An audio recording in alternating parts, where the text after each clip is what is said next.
தமிழக அரசியல் வரலாற்றில் நடைபயணங்கள் மூலம் மக்கள் மனதில் நீங்காத இடம் பிடித்தவர் மதிமுக பொதுச் செயலர் வைகோ. தனது அரசியல் பயணத்தில் 6000 கிலோமீட்டர் நடைபயணம் மேற்கொண்டுள்ளார் வைகோ. அது குறித்து பார்க்கலாம்.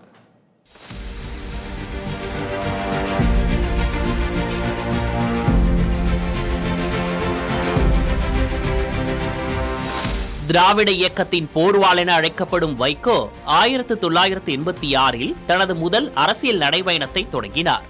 பிரசித்தி பெற்ற மகர நெடுங்குழைக்காதர் ஆலயத்தில் கொள்ளை போன நகைகளை மீட்க ஸ்ரீவைகுண்டம் அருகே உள்ள தென் திருப்பேரை முதல் திருநெல்வேலி நகர் வரை 3 நாட்கள் சுமார் 60 கிலோமீட்டர் அவர் நடைபயணம் செய்தார். தனது கட்சியான மறுமலர்ச்சி திமுக எழுச்சி பெற கன்னியாகுமரி முதல் சென்னை வரை 1994 48 நாட்கள் வைகோ மேற்கொண்ட நடைபயணம் பலரது மத்தியில் கவனம் பெற்றது.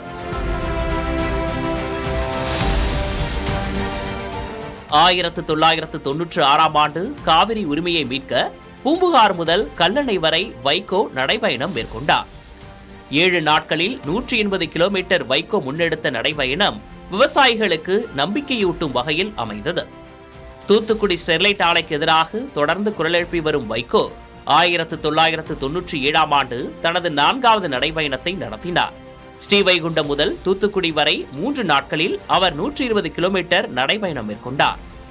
2004 ஆண்டு தென்னக நதிநீர் இணைப்புக்காக நெல்லை முதல் சென்னை வரை 42 நாட்களில் 1200 கிலோமீட்டர் தூரம் வைகோ நடைபயணம் செய்தார்.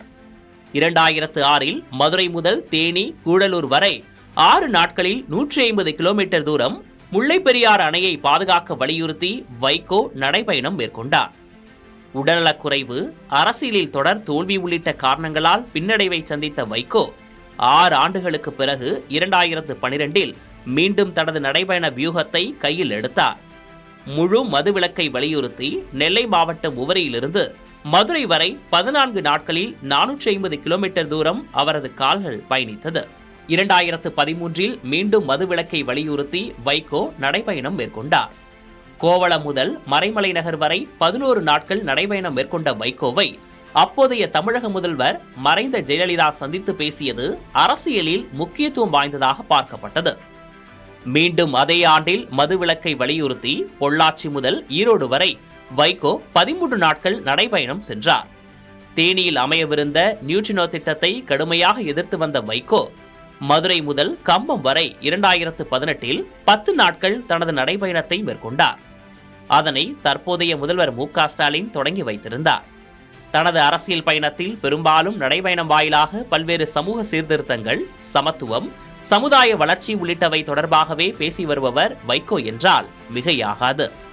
தற்போது 81வது வயதில் தனது ஆயுதமான நடைபயணத்தை மீண்டும் கையில் எடுத்துள்ளார் வைகோ. புதிய தலைமுறைக்காக செய்தியாளர் சார்லஸ்.